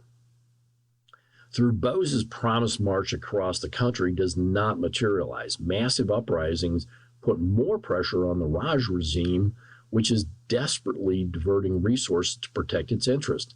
This further weakens Britain's control of the region and governance in India. By 1945, China would be cut off. The threat of Japanese advance as far as Dimapur forces the USAF to eventually abandon Hump Air Bridge across the Himalayas. This leaves the Chinese leader, Chiang Kai-shek, with thousands of tons of arms and material for its own war efforts against Japan. With Burma secure and the British and Indian forces in disarray, Japanese commanders are now able to consolidate their positions, commit more resources to their conquest of China, and defend against the Allied advances in Pacific. So that's the possibility that we're going to talk about here. So let's get into the actual interview with Dr. Robert Lyman. So the interviewer is David Williamson. So David asks, by the end of 1942, Britain was reeling from those series of devastating defeats at the hands of a rampant Japanese offensive, most likely significantly losing the fortress city of Singapore and retreating from Burma. What were Japan's aims when they launched Operation Yugo? Dr. Lyman replies, when in early 1944, Tokyo authorized Operation Yugo and its associated feint towards Chittagong Operation Hago, the avowed purpose was to deny the princely state of Manipur for the Allies for any future operations into Burma. It was from Imphal, the capital of Manipur, that then Brigadier Ord Wingate had led the first Chindit operation in February 1943. The strategic rationale for the Operation Yugo was merely to extend the Japanese outer defense perimeter across the Chinwin River into Manipur, the home of the 4th Indian Corps, which had constituted the mainland threat to Japanese control in Burma. Operation Yugo was not to constitute an invasion of India. The air cover, supplies, and troops necessary for such an undertaking didn't really exist in Burma in 1943, and General Mazakure, commander of the Burma Area Army in Rangoon, did not want to commit himself to an operation for which he had inadequate resources. Lieutenant General Mataguchi, commander of the Japanese 18th Division, harbored a desire to press on into Assam. His evaluation of the British position in northeast India showed him that there were 3 key strategic targets in Assam, and that was Imphal, the headquarters of the 4th Indian Corps, the mountain town of Coami that straddled the only road into Manipur from the valley, and the huge supply base at Dimpur, 74 kilometers northwest of Konami, which held sufficient stores to sustain an army on the offensive for several months. Konami, in the mountains north of Imphal, really guarded that route to Dimpur. If it were captured, Imphal would be cut off from the rest of India by land. From the outset, Mutagachi believed that with good wind, Dimapur, rather than Konami, should be secured. He reasoned that capturing this massive depot would be a devastating and possibly terminal blow to Lieutenant General William Slim's ability to defend Imphal. There would also be a blow to supplying General Stilwell in northern Assam to mount an offensive into Burma in 1944 or 45. There were some 30,000 men who were mustered for this long trek to Imphal, along with 12,000 horses and 1,030 elephants. Field Marshal Count Terauchi agreed to Mutagachi's plan in September 1943, and a senior staff officer was dispatched to Tokyo to persuade Prime Minister to authorize this plan. Tojo gave Masakawa strict instructions to ensure that the 15th Army went no further than Imphal. Masaki also gave detailed orders to Mataguchi on 19th January 1944. The commander of the 15th Army was instructed to mount a strong preemptive strike against Imphal before the onset of the monsoon season, which is mid-April. So I asked Dr. Lyman, why did the Operation Yugo fail? First, the Allied 14th Army fought harder and more expertly than the Japanese had expected. This meant that they were forced to spend more time than they had envisioned fighting and getting into the Impal Plain to capture Allied supplies. The Japanese were good at fast, fleet-of-foot campaigns where they bypassed sources of enemy resistance to seize logistically important or strategic points to the rear of a defended area. During Yugo, however, they were dragged into attritional battles they simply didn't need to fight. If they had bypassed defended positions and kept their main effort at getting into Impal itself, of capturing Dimapur, they would have won a great victory. That's the thrust of this article. If the view of the historian, they could have easily really done so. Second, the Japanese were undone by the 14th Army commander, Lieutenant General Bill Slim, designing a stratagem to exhaust the Japanese in attritional fighting long before they reached Impal. It worked.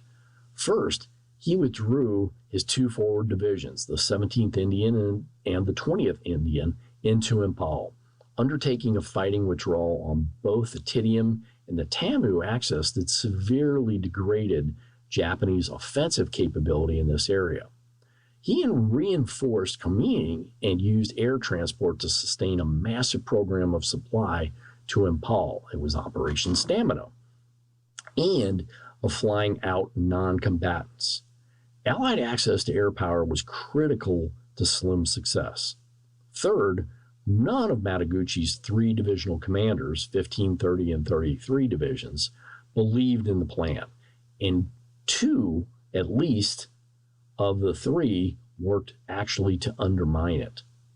Yanagana, whose task it was to seize Titium and advance on Impal from the south, was horrified at the high cost to his division of the defensive withdrawal undertaken by the 17th Indian Division and refused to be rushed, undertaking a methodical advance that allowed the 17th Indian Division to fight its way back successfully into the Impal perimeter.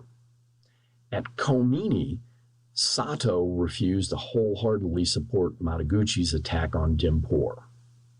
Finally, Mataguchi's assumption that his troops could not move quickly enough did not have a substantial logistical plan proved to be a fatal flaw. A significant proportion of Japanese troops died of starvation during their campaign. Ooh. So the next question is, how might Operation Yugo have been successful? The invasion could have worked if Mataguchi had allowed to drive for Dimapur. Instead, he was forced to pull his punches at Khomeini. The great strategic possibility of removing Dimapur from Allied control was lost. If Dimapur had fallen, the Allies would have struggled to sustain operations further north at Ledo, the start point of the Hump airlift to China, and would have also been unable to build up forces in Manipur to launch subsequent operations into Burma. Masakuzo was not thinking strategically when he refused to countenance Mataguchi's request to fall on Dimapur, a decision which led directly to the overall Japanese failure by forcing the Japanese to fight a sustained attritional campaign at Khomeini, which they simply were not prepared for or even suited for. So, how important were the Indian Army national movements to Japan's plan? Dr. Lyman replies, the veteran Bengali nationalist Subhas Chandra Bose told Mutagatchi in 1943 that a Japanese invasion of even a small part of India, propagandized as a march on Delhi to free India from the oppression of the British Raj, would spark a nationalist bushfire which would be unstoppable.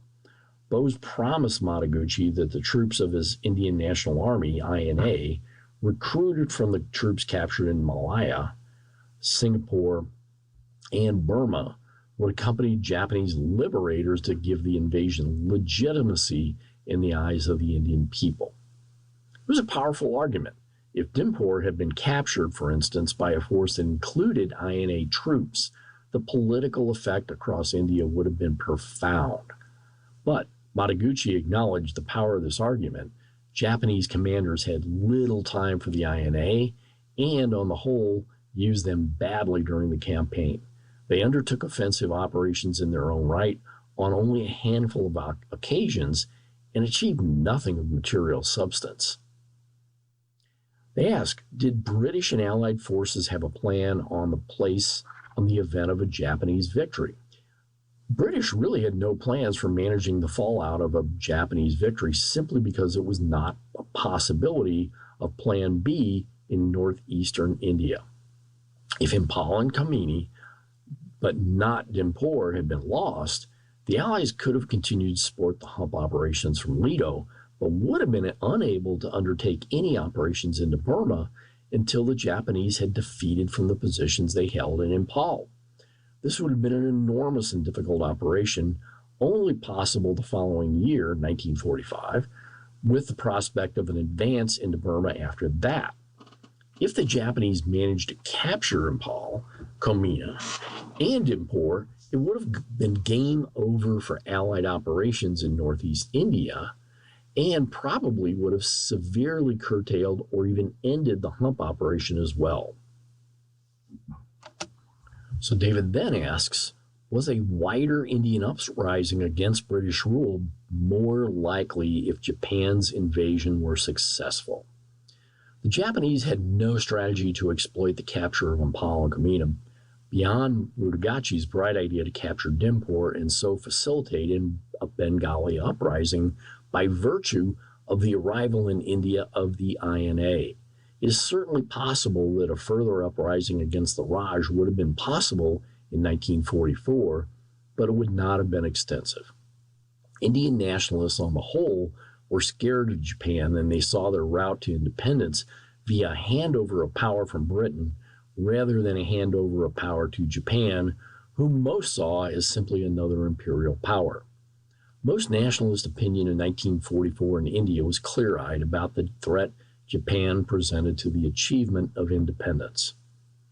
David then asks, how might defeat at Impal and Kamina affected British and Allied strategy? The loss of Impal and Kamina would have been devastating for the Allies.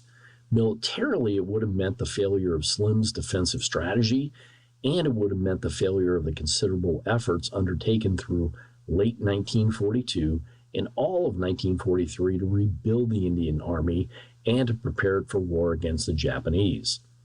The Japanese occupation of Manipur and perhaps its debouchement into Brahmaputra Valley at Dimpur and Gujarat would have demonstrated the continuing failure of Britain to protect India from enemy aggression, fatally undermining British credibility within respect to the security of its colonies. Likewise, a Japanese victory in 1944 would have made it impossible for the Allies to reconquer Burma and thus meet its strategic aim of restoring Burma Road to China. This would have critically undermined Britain's relationship with China. Chiang Kai-shek was distrustful of British willingness to engage wholeheartedly with the challenge of removing the Japanese from Burma and thus reducing the enormous pressure on China. And finally, it would have left a legacy at the end of the Second World War in which the Japanese armies in the field in Asia would have remained undefeated. And this would allow Japanese nationalists to claim that it was only the atomic bomb in Japan that really forced the Japanese to surrender. Totally different outcome to World War II. Thanks for listening to this article. For the next article, found something interesting staying in that history magazine, and it's called The Tyrant and the Usurper, Richard versus Henry. So the history of the English monarchy took a really startling turn when Richard II was overthrown by his cousin, who seized the throne as Henry IV. But, as Helen Castor explains, the ousted king was an untrustworthy narcissist, an ineffectual warrior, and the architect of his own downfall. Sounds like an interesting cousin rivalry. So the article. On October 1399, a coronation took place in Westminster Abbey. It was the feast day of Edward the Confessor, the royal patron saint of King Richard II.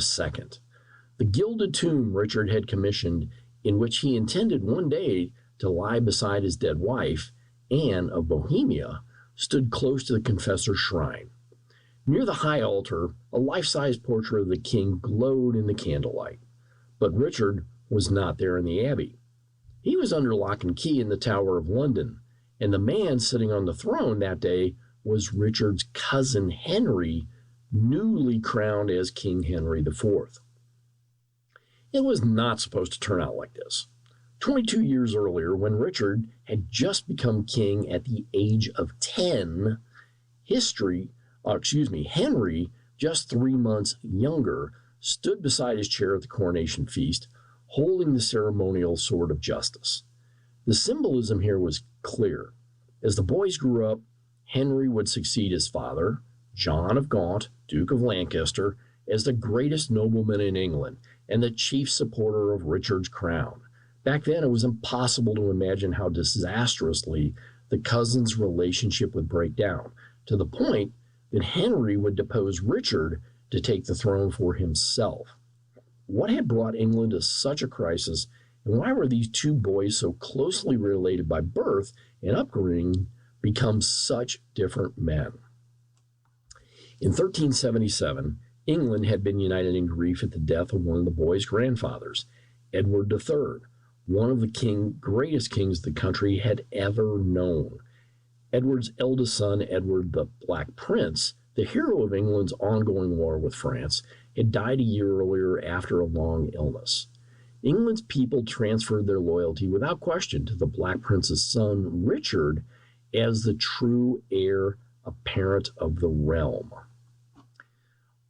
The difficulty was now working out in the realm how it should be governed until Richard was old enough to rule for himself. In theory, the obvious answer was that John of Gaunt, the king's oldest surviving uncle and kingdom's most powerful magnate, should serve as regent. In practice, though, Gaunt was too unpopular, unfairly suspected of wanting to make himself king in his nephew's place, and at the same time too powerful for anyone else to do the job.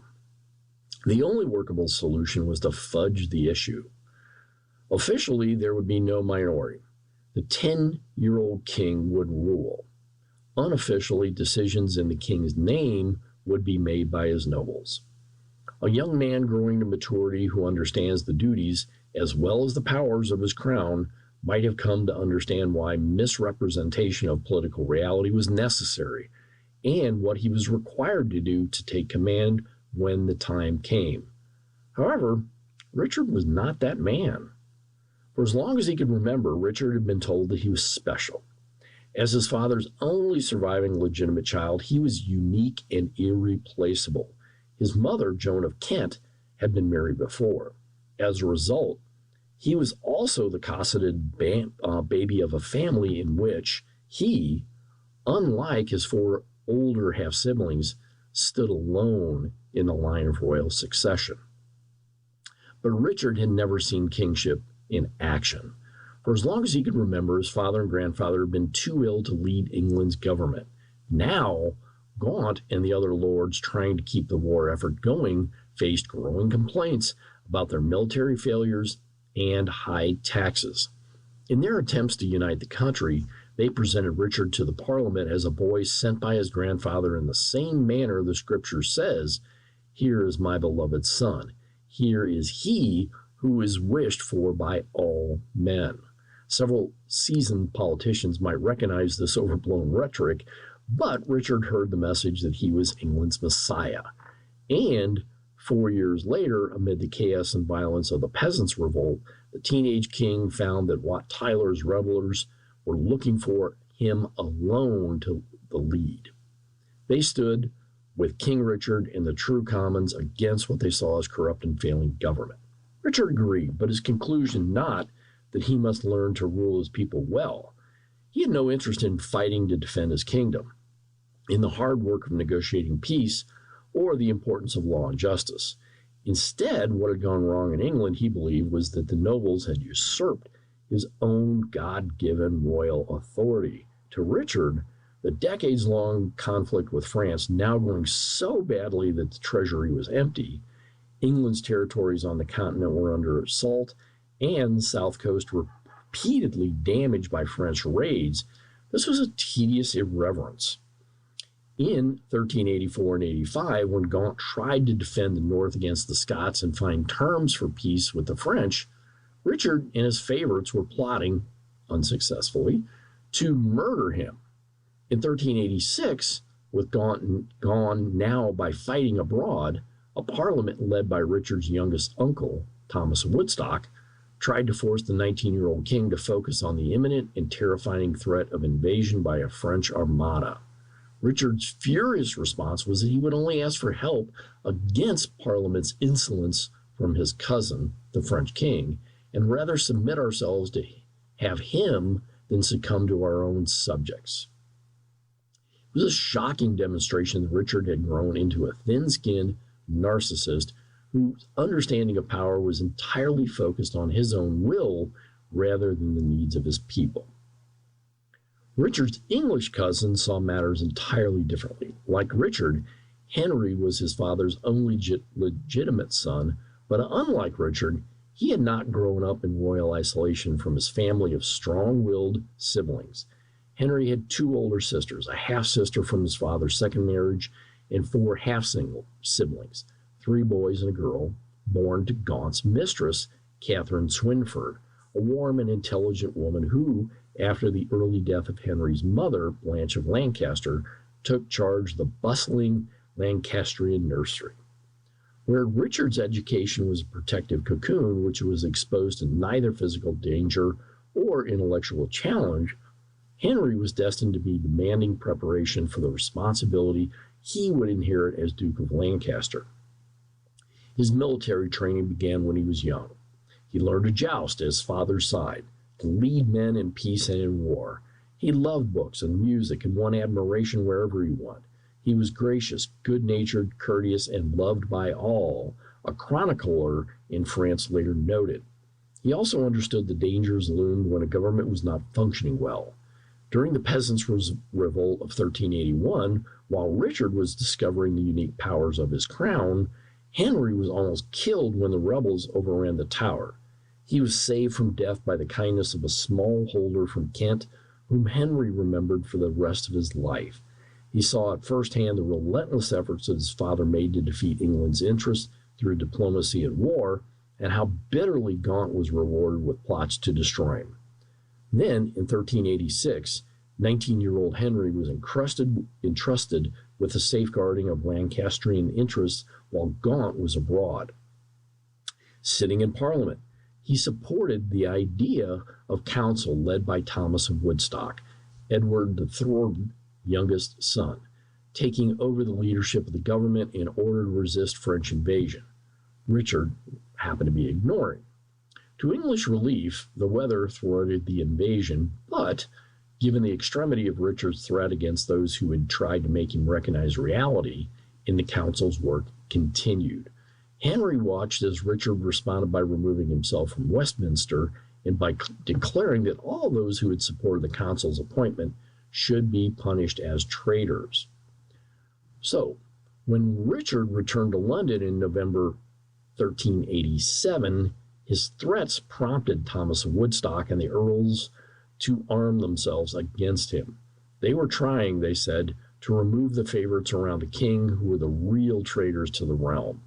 This deflection of blame from Richard himself was a desperate attempt to protect the 3 lords from the charges of treasons. It also reflected the fact that Richard had no obvious heir, no son, no brother who could replace him on the throne without risking England descending into anarchy. No deflection could avert the confrontation that was coming through, and when it became clear that negotiations would not work because Richard's word could not be trusted, 2 younger lords joined Woodstock, Arundel, and Warwick in rebellion. Thomas Mowbray, Earl of Nottingham, and Richard's cousin Henry. This was the fork in the road. the moment that would determine the path of Richard and Henry's relationship, and with it, the shape of England's future. Henry led the forces that defeated Richard's favorite, Robert de Vere, at the Battle of Rodcott Bridge and drove de Vere into exile. In 1388, what became known as the Merciless Parliament, Henry and his allies charged Richard's closest advisors with treason and presided over a spate of executions. They were playing a profoundly dangerous game in the hope that the king might learn a necessary lesson. Richard had no choice but to comply until, in 1389, he reclaimed his place at the head of normal royal government, helped by a newly returned and always dutiful Gaunt. An uneasy peace was restored, during which Henry took the opportunity to seek adventure, put some distance between himself and his cousin.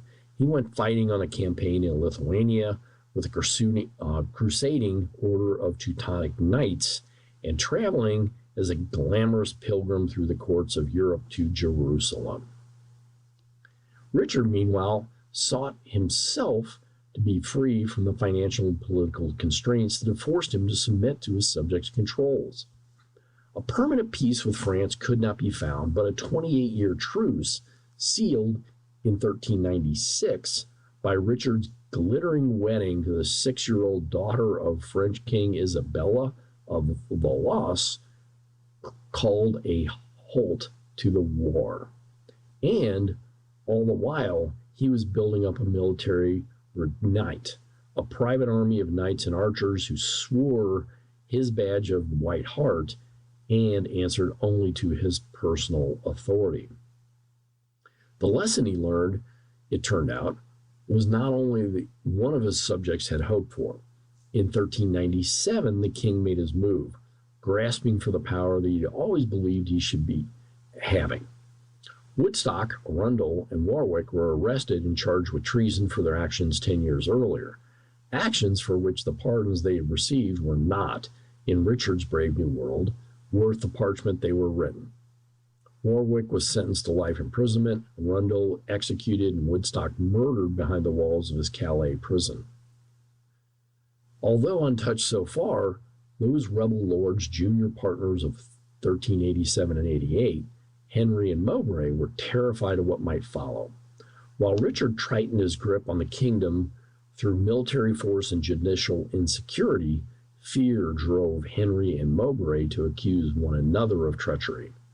Richard decreed that the truth should be tried by combat, but when the two men came to face at the lists at Coventry in 1398, the king stopped the duel and banished them both from England.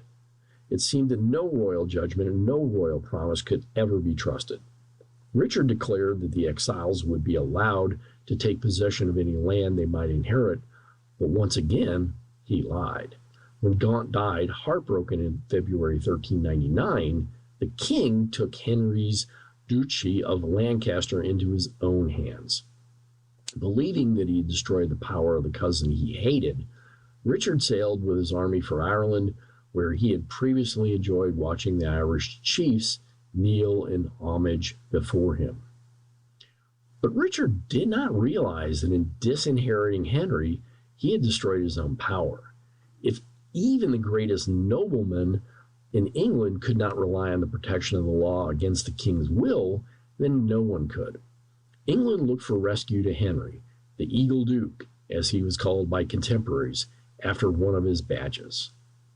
When Henry landed at Ravenspur in Yorkshire with a small band of loyal followers, England's people rallied to his banner. By the time Richard returned from Ireland, his kingdom was already lost. Richard still had no son to succeed him. The Eagle Duke, his first cousin, a fine soldier and an able leader, was the only possible candidate to rule his place. On October 1399, the crown was placed on Henry's head in the Westminster Abbey. But the one attribute of sovereignty Henry lacked was the one Richard still had: birthright. A king who had become a tyrant was replaced by a king who was an usurper. That meant Henry's throne would always be vulnerable. Just how vulnerable it became less obvious 3 months later when a handful of nobles who had been the closest to Richard rose up in revolt. The rebellion was put down, but the danger of a living former king was clear. Within weeks, it was announced that Richard had died in his prison, starved to death, rumor said. In order to save England from Richard's tyranny, Henry had not only done what his cousin had always feared, usurped his power, but committed the sin of regicide. A man who believed in justice and the sacred authority of kingship had been forced to violate both in his attempt to preserve the kingdom. The rest of Henry's life would be spent trying to escape Richard's shadow in the hope that good government, God's blessing, might one day justify his claim to England's crown. I've got a couple minutes left, so let's think about women in Victorian England, right? We've got an image of what they were in our own mind, but let's take a look at one, Alice Diamond, who was decidedly different. So, while Peaky Blinders, Bright and Billy boys, and Charles Sabini's mob terrorized the streets of Britain's major cities, there was another equally notorious all-female gang whose shoplifting sprees brought havoc to London's West End. The 40 Elephants, named after thieves in the legend of Ali Baba, and their geographical home, Elephant and Castle, were active about the 1880s. By the mid-1910s, the gang had a new leader, Alice Diamond, alias Diana Black, described in the newspaper at the time as the Queen of 40 Thieves.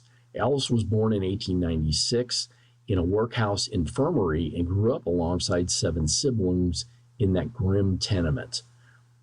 According to the 1911 census, Alice had begun working as a servant when she was 14 years old. This was an age of growing opportunities for some working class women to get into better paid employment, factories, offices, and others, domestic servants, dressmakers, laundresses, and found themselves stuck in low paid work, unable to participate legally in new forms of leisure and consumerism. The new West End department stores, with their accessible displays of ready-to-wear clothes, proved an irresistible temptation to many. Some shoplifters worked alone, others formed group, and for Alice and her gang, shoplifting became a career. New members were induced and trained. All had to abide by a hoister's code, which bounds them to support each other, share proceeds equally, and abstain from drinking before a raid. As Metropolitan Police detectives explained, the women would dress up and descend on a West End store like a plague of locusts, practically cleaning the place out inside of an hour. Stolen clothes, fabrics, and furs were rolled up and stuffed inside their bloomers, pants with giant pockets. Getaway cars transported the ladies back to Southwark, where they would sell the clothes as quickly as possible. Alice didn't always get away with it. She appeared regularly before the London magistrates and served numerous short prison sentences between 1915 and 1936. Still, at the peak of her career, Alice was making about $30 a week. It's a small fortune in those days. She spent the money on glamorous clothes, expensive jewelry, and entertainment, leaving almost nothing behind when she died in 1952. So, fun little detour there into female criminals. Again, appreciate you joining us for history, and we'll see you next week. Coming up next in the Niagara Frontier Radio Reading Service,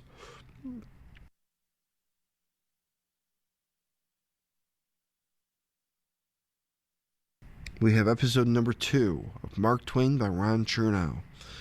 At 3 o'clock, we have the New York Magazine, and at 4 o'clock, we have from Ledger Actors Workshop, we have The Adventure of the Murdered Ship from Ellery Queen. And at 4:30 following that, we have them also doing The Telltale Heart by Edgar Allan Poe. Stay with us. You're listening to the Niagara Frontier Radio Reading Service. Radio Reading serves people who are blind or have a print disability throughout Western New York and Southern Ontario's Niagara Peninsula. From its broadcast studios at 1199 Harlem Road in Cheektowaga, just north of Clinton Street. Almost 40 years and more than 300,000 hours of radio readings to those unable to read printed matter on their own. Our broadcast signal is provided at no charge by WNED. Volunteer radio readers broadcast daily readings of newspapers, magazines, and books. For more information on the The Niagara Frontier